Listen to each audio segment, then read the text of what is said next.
It's that time of year again, and everyone is in for a special treat. And what better way to get your spook on than to get yourself a limited edition Let's Go trick-or-treating t-shirts or hoodies. Get them before they disappear forever on November 3rd. Link will be in the description below. I have been delaying this for a long time, but it's finally time for the best team for Sinnoh Torterra Edition. As most of you guys know, this is my least favorite starter of all time. This isn't going to be a video where I rip on Torterra though. This is a best team, so we're going to be going through the best possible team to help you with your Torterra journey. I will say this though, I'm glad I don't have to do this myself. So thank you, 4th Gen Gamer, for coming to my rescue. Hey, it's my pleasure, buddy. While Piplup may be my favorite Sinnoh starter, I absolutely love Turtwig. Today we'll be sharing with you what we have found to be the best team to complete Sinnoh with, specifically within Pokemon Platinum. If it isn't obvious, this is given the fact that you are choosing Turtwig as your starter Pokemon. We made this party keeping in mind important battles, including all 8 gyms, Team Galactic, the Pokemon League, your rival Barry, and more. Keep in mind, we do provide movesets for each Pokemon, but these will not include egg moves, nor post-game tutor moves. We will, however, allow the usage of TMs. Now, before we get started, Mystic and I also worked on a video on my channel, Top 10 Reasons Why Pokemon Platinum is Better Than Diamond and Pearl. And that's out right now if you'd like to give it a look after you're done here. One more thing just to wrap up this little introduction. The reason we are only using Platinum is because of Pokemon Diamond and Pearl's lack of Pokemon choices. Trying to make an entire team revolving around all 3 games was a pain. In the original best team for Sinnoh, it was a real royal pain in the butt, and it made some really good Pokemon useless because they were only version exclusive to a few games. With only using Platinum, we have some great Pokemon options, as you guys have seen in the Empoleon best team, or if you're new, you will see today. Anyways, that's why we're only using Platinum only for the Sinnoh best teams. With that being said though, I hope you guys do enjoy the best team, and let's explore Sinnoh once again with Torterra.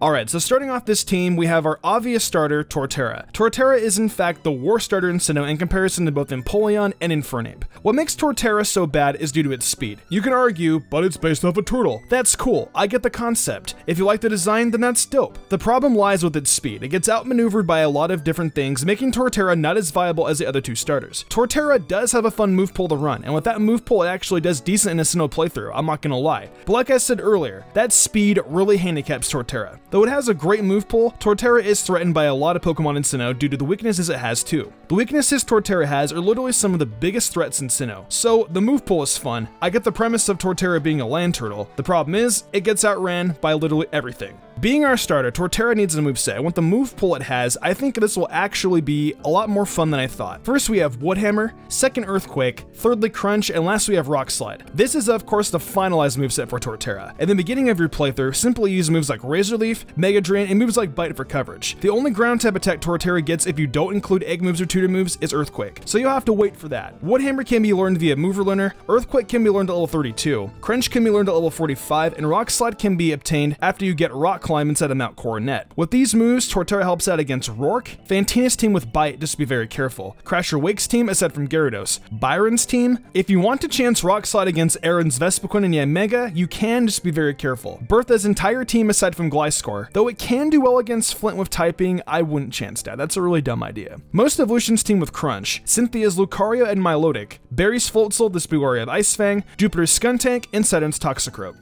Ah yes, the classic. I love Straptor, and so should you. Personally, Straptor has always been the most reliable beginning of the game flying type I've ever used.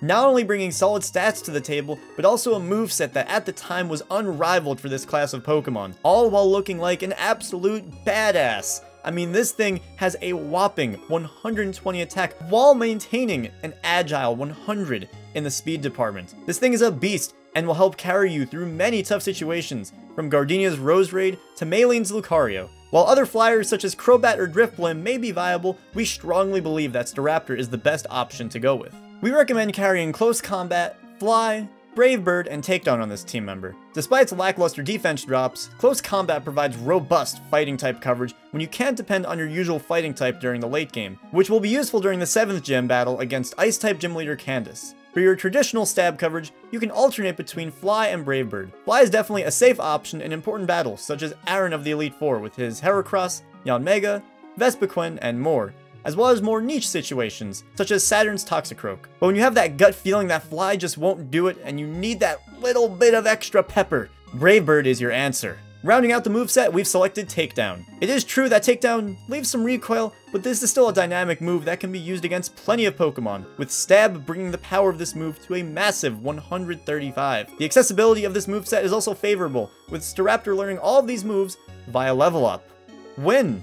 This Pokemon is back from the best team for Empoleon, and it is a pleasure to have it back. Sometimes in the best team, repeat Pokemon are necessary. Gallade is that special case. Just like I said last time, one of the reasons why Sinnoh best teams are based in Platinum only is because of Gallade. Gallade is such an important piece of our team as it helps with so many of the threats across Sinnoh. Worlds can be obtained around Route 2 away at level 17 or 18. Evolving it into Kirlia should be no problem at all. From there you can get a Dawnstone on Route 212, and like I mentioned in the Empoleon edition, wait until Kirlia gets a Magical Leaf and you're pretty much set. Gallade is a fantastic Pokemon for sure. It's got a really fun move pool to run, fantastic stats, and great matchups for Sinnoh. Gallade is truly one of the MVP Pokemon on this team, and once again, I'm super excited to use it and bring it back. Gallade dominates Sinnoh as it has one of the best move pools on our team to use. I felt with the Empoleon team, Gallade's moveset was pretty solid to be honest. I wouldn't mind using the same exact one again in fact. With that being said, Gallade's moveset is Psycho Cut and Close Combat for stab, then Leaf Blade and Earthquake for coverage. With Gallade's vast move pool, I will give you guys a list of options to choose from, if this moveset doesn't exactly flow with you. Psycho Cut can be learned at level 31. If you want Psychic on Gallade, you can evolve Kirlia at level 31 too. Close Combat can be learned at level 53, and like last time, if you don't want to run Close Combat, the Brick Break TM can be obtained at the Orberg Gate. I would recommend using Brick Break though until you get Close Combat if you do choose Close Combat as your final fighting type attack. Leaf Blade can be learned via Mover Learner, so grab a Heart Scale and make your way over to the Mover Learner in Pastoria City. Finally, Earthquake can be located in Wayward Cave after a little exploration. For other coverage attacks, you can choose Night Slash, which is once again taught using the Mover Learner. However, I think that the original moves we chose are the best options. With the 4 moves I think are best on Gallade, it does great against Mayleen's Machoke and Lucario, Wake's Quagsire and Floatzel, Byron's team, Candace's team aside from Frostlass, Volkner's team, Aaron's Heracross and Drapion, Bertha's team minus Gliscor, Flint's team with Earthquake, Cynthia's Roserade, Lucario, and Milotic, Barry's entire team aside from Staraptor, all of the Galactic Admin's Pokemon, and finally Cyrus's Houndoom, Crobat, and Weavile. There's a reason why I nominate Gallade on this team as MVP. This Pokemon is Sinnoh's Knight in Shining Armor, literally. Any good Pokemon team during this era will have a prominent water type. Not only do they provide important coverage, but they also fulfill the need created by HMs, such as Surf and Waterfall. Now, given that we don't have a water starter to rely on for this, we've chosen the iconic Pokemon Gyarados. There's a reason why Magikarp takes 400 candies to evolve in Pokemon Go. Gyarados is a straight unit in the world of Pokemon. Boasting impressive stats and a threatening move pool, it's no secret why Gyarados is a fan favorite. And you can catch Magikarp super early on, with the Old Rod being located within the left gate exiting Jubilife City, and by level 20 this Pokemon will be a consistent force for the remainder of your playthrough. Our recommended moveset for this boy includes Bite and Aqua Tail to start, to be replaced by Crunch and Waterfall respectively, as well as Ice Fang and Dragon Dance, once again entirely by level up, omitting Waterfall. Funny enough, the need for Surf on this team is met in an unconventional way, not with our water type. More on this soon. Anyway, moves like Bite and Crunch will provide some supplemental dark type coverage, notably against Fantina's entire team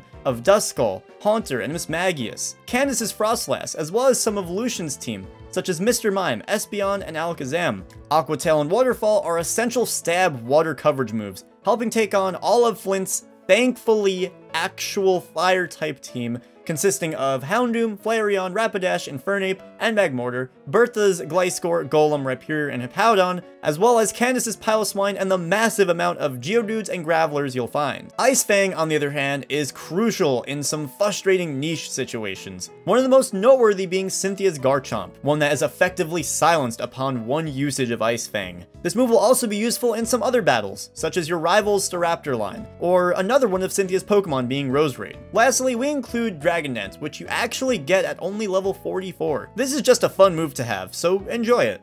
So if you guys are familiar with a lot of my previous best teams, we have needed a filler spot on our team. I know the timing of this is weird considering that we're only on the 5th spot of the team, but you actually get this Pokemon before our 6th and final Pokemon. This is also our filler spot Pokemon, and you guys can assume it's a normal type Pokemon. And if you guessed in, you're absolutely 100% correct. It is in fact a normal type Pokemon. Now let me just say, I love Snorlax. Snorlax would have been our filler spot Pokemon, but the problem is Munchlax is so difficult to find using the Honey Tree method. However, if you want to use Snorlax and put in the time time for it, by all means go for it. The Pokemon that will be replacing Snorlax though is going to be Licklicky. Licklicky may not be as viable as Snorlax, but it's the second best thing we can get. Plus, it has access to Surf, meaning Gyarados doesn't need to use it. Another option for a normal Pokemon I guess you could use is Clefable, but I still think Licklicky is superior in many different ways. To me, Licklicky is just a little better in my opinion. Like any normal Pokemon, Licklicky has a very diverse moveset from Surf to Thunderbolt. Literally any TM move you want on Licklicky, it will more than likely be able to learn it. Since Licklicky is our filler Pokemon though, I'm going to let you guys decide on what to run on it. 3 moves I recommend having on it though are Strength, Surf, and if you don't want Strength you can teach Licklicky Return, which personally I would teach to Licklicky once you don't need Strength anymore. Some moves I can recommend for Licklicky I guess could also be Ice Beam, Thunderbolt, and Flamethrower. Ice Beam can be found on Route 216 right outside of Mount Coronet and having access to Rock Climb. Ice Beam can come in handy against Cynthia's Garchomp and a few other Pokemon out there. Thunderbolt can be found near the Valley Wormworks by surfing around that area, and Flamethrower can be found in the Fuego Ironworks. Licklicky may not be Snorlax, but I'm not gonna lie, people underestimate this Pokemon, and I think you guys are gonna enjoy using it. Let me know how it goes in the comments below. Remember that the moveset is 100% also your choice.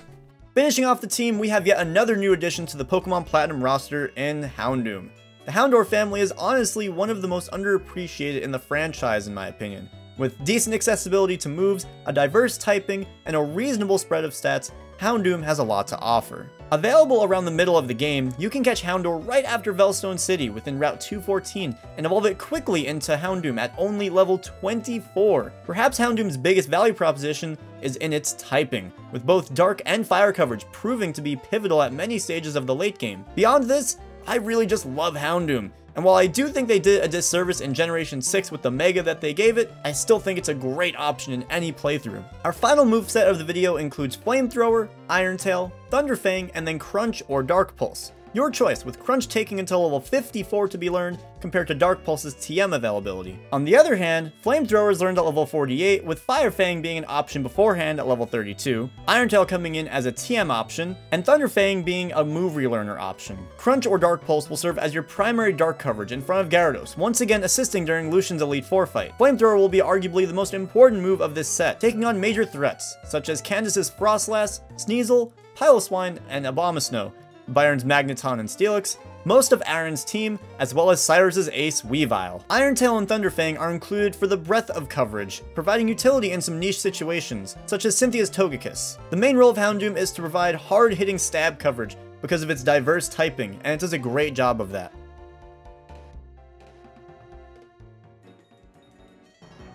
Well, that pretty much wraps up this best team for Sinnoh Torterra Edition. Not gonna lie, making this best team was actually kind of fun because I thoroughly enjoy playing through Sinnoh. I may not enjoy Torterra, but the team we made revolving around it I really do like, and I hope you guys enjoy it too. Torterra may not be all that great, but the team in my opinion is the best team to revolve it around. What did you guys think of the team though? Let me know in the comments below. Also, I want to thank Josh for joining me on this best team as well. Thank you, Mystic. It's been a blast as always. If you guys want to watch another video the two of us made, check out this video here on the best differences that Platinum made over Diamond and Pearl. With that being said, thanks again, Mystic, and I'll see you guys soon. If you enjoyed the video, why not leave a like and subscribe to my channel with notifications on, that way you never miss an upload. If you want to support me further, consider following my Twitch where I stream a lot of Pokemon content and Nintendo content like shiny hunting, showdown battles, even Pokemon Mystery Dungeon Explorers of Sky speedruns, Zelda, Fire Emblem, you guys name it, I play it. Want to support me further and gain cool perks? Check out my Patreon. Fly Jubilee, Daniel Yon, Lady Crimson, Derpy Poster, Pal491, and Jarrett Weez Austin did, and I want to thank them personally for going above and beyond. It means the world to me. I think I'm gonna wrap this up though. I'm MysticUmbreon and I will see you in the future for more awesome Pokemon content.